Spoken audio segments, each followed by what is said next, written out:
streetnews.it, siamo qui a Cicciano al Teatro Nadur per la seconda edizione dell'Amore Conta, una serata che unisce lo spettacolo alla solidarietà. Parte degli introiti andranno a Carlo, un ragazzo di 16 anni in cura al Bambino Gesù di Roma. Quindi giusto essere presente per Angelo Di Gennaro.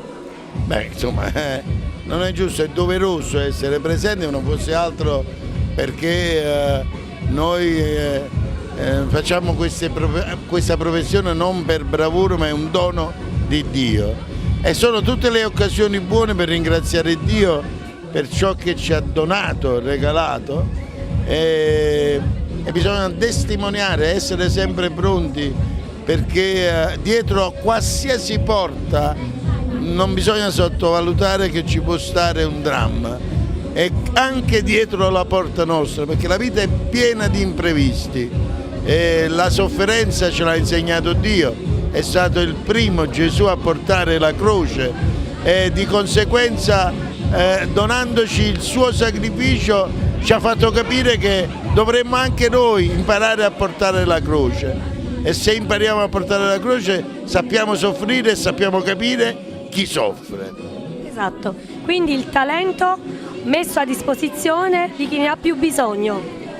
Ma l'arte è amore, la bellezza è amore in tutte le sue sfaccettature, per cui la parola amore è il verbo che si è fatto carne, per cui se noi impariamo a usare il noi e non più io, capiremo quanto è bello convivere con gli altri, affrontando le cose belle ma anche le difficoltà.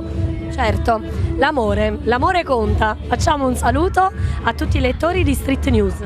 No, l'amore non conta, l'amore è la vita, non è conta andare a mangiare, conta vivere con un amico, conta condividere la vita, ma l'amore non conta, l'amore è vita. Perfetto, un saluto a tutti i lettori di Street News. Vi saluto affettuosamente e vi auguro di ascoltare più che parlare, perché quando parliamo noi già sappiamo che è la Cammarice, ma invece quando parlano gli altri non sappiamo cosa devono dire, allora è bello sorprenderci ed emozionarci ascoltando gli altri. Benissimo, grazie.